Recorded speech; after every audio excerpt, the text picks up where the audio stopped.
नमस्कार. All exam कट्टा या यूट्यूब चॅनलवर भविष्यातील सर्व प्राध्यापकांचं, अधिकाऱ्यांचं सहर्ष स्वागत. मित्रांनो, आपण आजच्या या व्हिडिओमध्ये MPSC संदर्भातील जी बातमी आहे ती पाहणार आहोत. राज्यसेवा पूर्व परीक्षेची तारीख जाहीर झालेली आहे. त्यामध्ये जागांची देखील वाढ झालेली आहे. त्या संदर्भात आपण माहिती घेणार आहोत. MPSC तर्फे आणि अर्ज प्रक्रिया देखील खुली करण्यात आलेली आहे. पूर्व परीक्षा 274 पदांची परीक्षा घेण्यात येणार होती. त्यामध्ये आता 250 जागांची वाढ करण्यात आलेली आहे. महाराष्ट्र लोकसेवा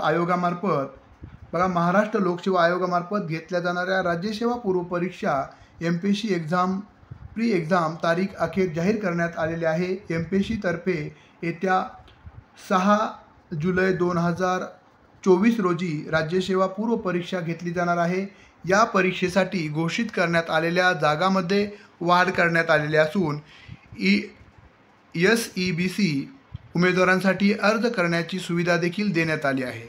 तसेच वयाधिक्यामुळे अर्ज भरू न शकलेल्या उमेदवारांना सुद्धा संधी दिलेली आहे. MPSC तर्फे यापूर्वी 274 पदासाठी परीक्षा घेण्यात येणार होती. त्यामध्ये आता 250 जागांची वाढ करण्यात आलेली आहे. त्यामुळे राज्यसेवेची परीक्षा 524 जागांसाठी घेण्यात येणार आहे. उमेदवारांना 9 ते 24 मे या कालावधीत अर्ज करता येणार आहेत. परत देखील तसेच ऑनलाईन पद्धतीने परीक्षा शुल्क 24 मेपर्यंत भरता येणार आहे. सुधारित जाहिरातीनुसार उपजिल्हाधिकारी पदासाठी एकूण 6 पदे आहेत. सहाय्यक राज्य कर आयुक्त पदासाठी एकूण जागा आहेत 116. गट विकास अधिकारी पदासाठी 52 पदे. सहाय्यक संचालक वित्त व लेखा सेवा 43 पदे. सहाय्यक आयुक्त प्रकल्प अधिकारी आदिवासी 3 पदे. उद्योग उपसंचालक 7 पदे. सहाय्यक कामगार आयुक्त 2 पदे. सहाय्यक कौशल्य विकास रोजगार उद्योजकता 1 पद. मंत्रालय विभागातील कक्ष अधिकारी 19 पदे. सहाय्यक गट विकास अधिकारी 25 पदे. सहाय्यक आयुक्त राज्य उत्पादन शुल्क 1 पद. उपाधीक्षक राज्य उत्पादन शुल्क 5 पदे. कौशल्य विकास रोजगार उद्योगच्या अधिकारी 7 पदे.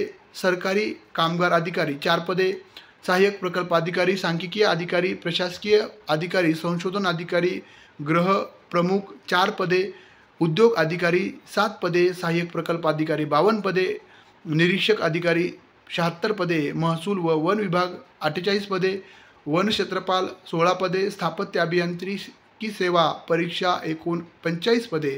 यामध्ये विभागीय जलसंधारण अधिकारी स्थापत्य त्यानंतर 23 पदे. त्यानंतरनं एकूण अशा पद्धतीनं एकंदर आपण जर पाहिलं तर टोटल 524 पदांची ही जाहिरात प्रसिद्ध झालेली आहे. ज्या विद्यार्थ्यांना नव्यानं अर्ज करायचा आहे ते विद्यार्थी 9 ते 24 मे म्हणजे आजपासून 24 तारखेपर्यंत अर्ज करू शकणार आहेत. ज्या विद्यार्थ्यांनी अर्ज केला नसेल आणि त्यांना ही बातमी माहीत नसेल अशा आपल्या मित्रमैत्रिणींना याची लिंक पाठवू शकता, जेणेकरून त्यांना देखील याचा फायदा होईल. आता इलेक्शन झाल्यानंतरनं निश्चितच MPSC अंतर्गत जे टाईम टेबल दिलेलं आहे प्राध्यापक भरतीचं असेल ते देखील तंतोतंत पाळण्याचा प्रयत्न केला जाईल. धन्यवाद.